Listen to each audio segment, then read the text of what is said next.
Taksasi. Taksasi adalah prediksi angka kerapatan panen yang akan menentukan kebutuhan tenaga kerja dan juga kebutuhan angkutan panen. Taksasi yang dilakukan di PT Langkat Nusantara Kepong yaitu dinamai dengan telling. Telling adalah memprediksikan hasil yang akan dipanen selama 4 bulan berjalan. Telling dilakukan yaitu dengan cara menyensus buah hitam ataupun disebut dengan black bunch dengan kriteria buah seukuran biji kopi.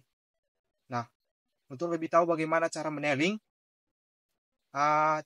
itu menyensus beberapa sampel dari satu ancak, yaitu jumlahnya adalah 10 sampel. Kegiatan telling ini dilakukan dengan cara menyensus satu pohon dari satu ancak sampai 10 pohon. Nah, cara melakukannya adalah seperti berikut. Kita harus menghitung jumlah buah hitam atau black bunch yang sesuai kriteria, yaitu sebesar ukuran biji kopi. Nah, pada video ini kita akan menghitung jumlah buah hitam pada pohon yang di depan saya ini.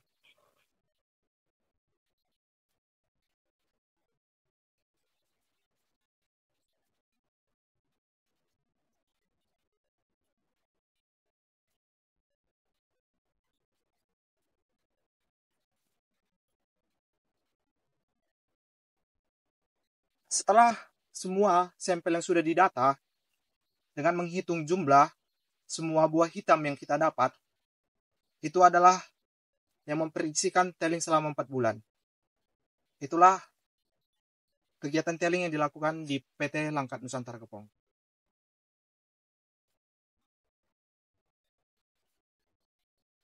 Teknik pemanenan bisa dilakukan apabila di piringan kelapa sawit udah ada brondolan.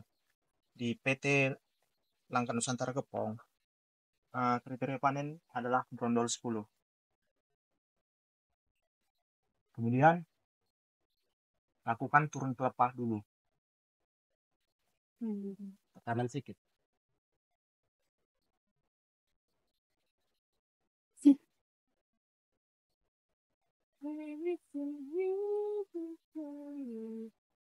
Penyusunan buah di TPH, dia harus 5 baris ke belakang dan bisa dilanjut lagi ke samping.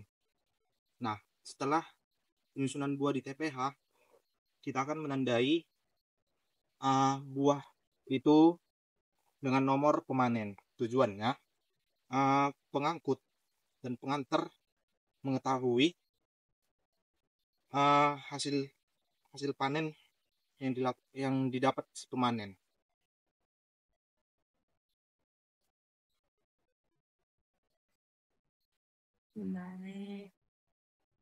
Terbalik. Satu dulu baru 13. Di sini. Satunya di sebelah sini. Sortasi di TPH dilakukan apabila kita tahu kriteria panen. Nah, maka dari itu kita harus tahu apa aja sih kriteria panen. Nah, di PT Langkat Nusantara Kepong memiliki 6 kriteria panen. Apa itu? Yang pertama adalah buah matang. Buah matang adalah buah yang sudah membrondol 10 dan ditandai dengan soket baru. Nah, yang kedua adalah buah tidak matang atau buah mentah. Nah, buah mentah ini ditandai dengan warna yang hitam dan tidak membrondol sama sekali.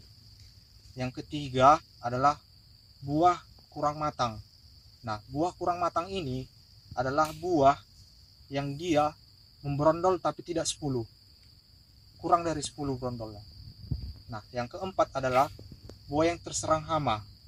Nah, buah yang terserang hama ini ditandai dengan buah yang tidak sempurna dan rusak tandannya.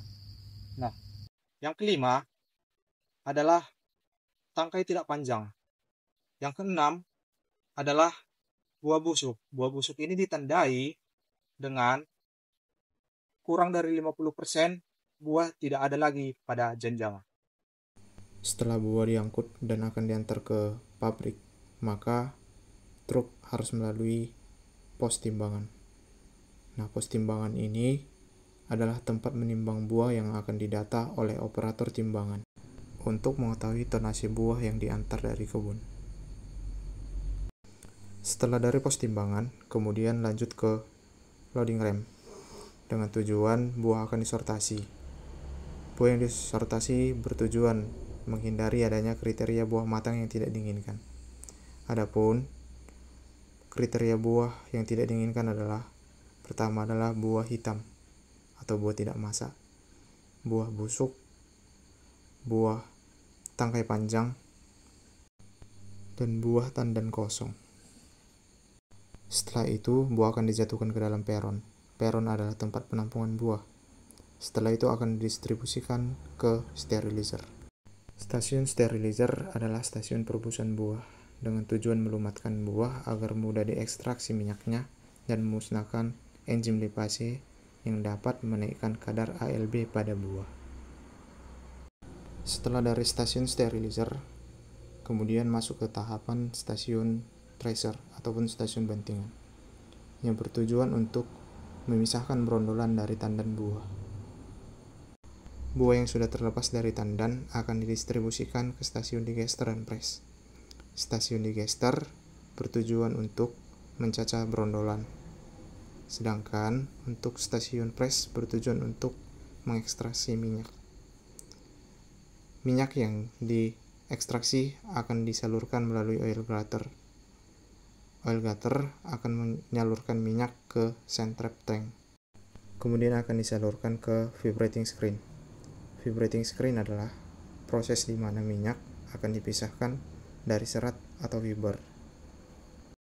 Tahapan DCO atau dilute crude oil adalah tempat penampungan minyak kasar, yaitu setelah proses dari vibrating screen. Kemudian hasil yang minyak kasar bersih akan disalurkan ke stasiun klarifikasi. Stasiun di perikarber adalah awal dari pengolahan kernel. Polishing drum adalah alat mesin yang berputar untuk memisahkan benda kotor dengan nut. Destoner adalah pemisah nut atau biji dengan benda kotor lainnya setelah proses polishing drum. Kemudian nut akan didistribusikan ke nut silo melalui konveyor. Nut silo dan ripple mill. Nut silo adalah tempat penampungan nut setelah proses destoner. Ripple mill bertujuan untuk memecahkan cangkang buah. Nah, setelah cangkang terpisah daripada kernel, maka akan dibersihkan melalui LTDS dan hydrocyclone serta klebat. Klebat menggunakan metode air ataupun bisa dikatakan dengan metode basah. Setelah itu, kebangker kernel apabila kernel sudah dimatangkan di kernel silo. Bunker kernel adalah tempat penampungan kernel yang sudah matang. Kernel yang sudah matang dapat langsung dijual atau dipasarkan. Mengucapkan terima kasih.